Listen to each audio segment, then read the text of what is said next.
Bismillahirrahmanirrahim. Assalamualaikum warahmatullahi wabarakatuh.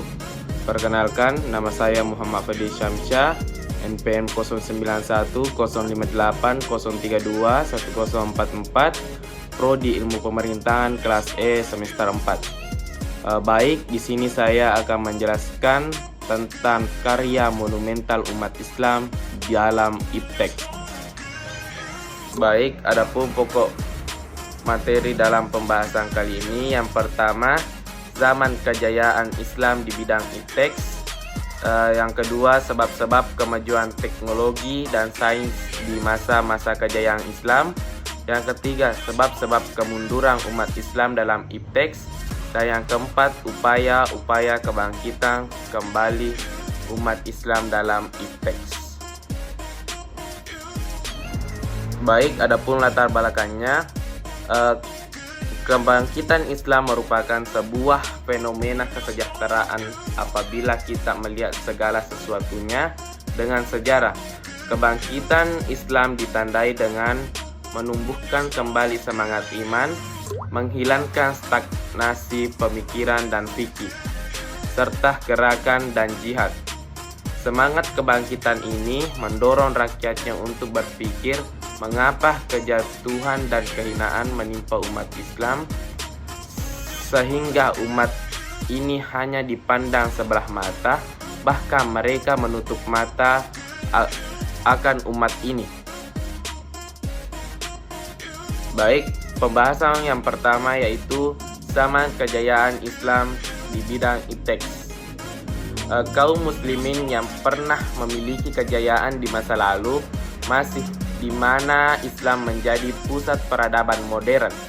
Peradaban yang dibangun untuk kesejahteraan umat manusia di muka bumi ini. Masa kejayaannya itu bermula saat Rasulullah mendirikan pemerintahan Islam, yakni Daulah Khilafah Islamiyah di Madinah. Adapun contoh tokoh dari kemajuan Islam yaitu Ibnu Sina di bidang filsafat dan kedokteran, dan Ibnu Khaldun di bidang filsafat dan sosiologi. Fakta sejarah menjelaskan antara lain bahwa Islam pada waktu pertama kali memiliki kejayaan, bahwa ada masanya umat Islam memiliki tokoh-tokoh seperti gambar di atas. Dan berikut contoh peninggalan dari umat Islam di masa lalu yang masih dipakai hingga sekarang. Kecanggihan teknologi masa ini juga terlihat dari peninggalan-peninggalan sejarahnya, seperti arsitektur Masjid Agung Cordoba, Blue Mosque di Konstantinopel, dan menara spiral di Semarang yang dibangun oleh Khalifah Al-Mutawakkil. Selanjutnya, pembahasan yang kedua yaitu sebab-sebab kemajuan teknologi dan sains di masa-masa kejayaan Islam.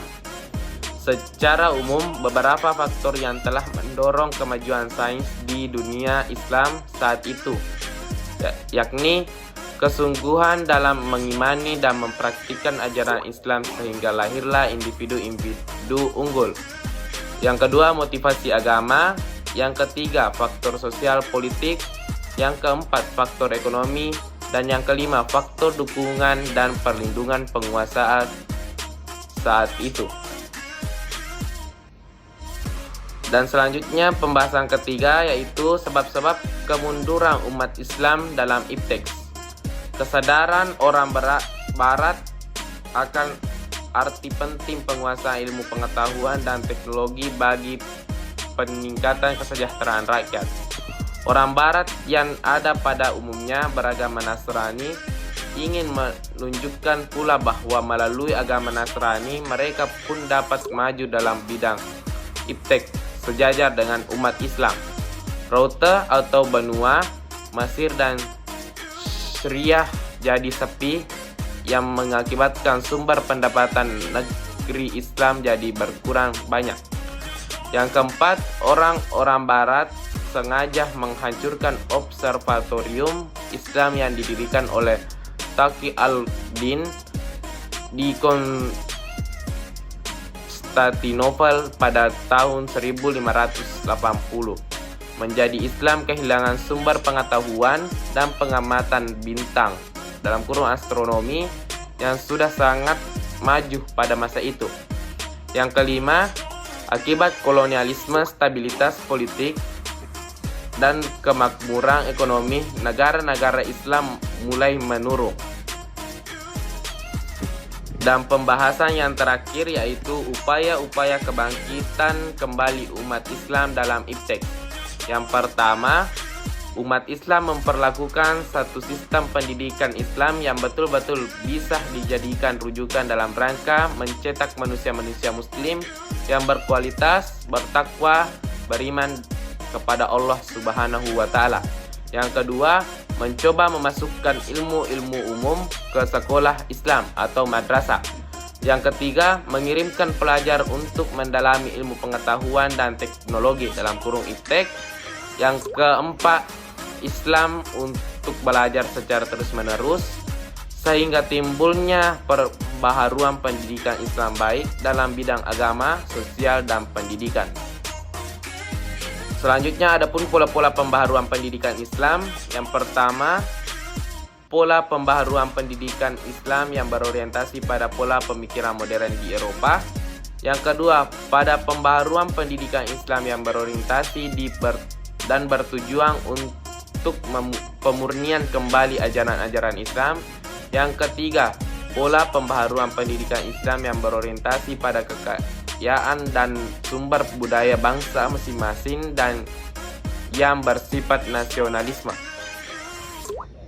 Baiklah, itulah sedikit pembahasan terkait karya monumental umat Islam dalam iptek. Bila ada kekurangan, mohon dimaafkan. Billahi fi sabilil haq fastabiqul khairat. Assalamualaikum warahmatullahi wabarakatuh.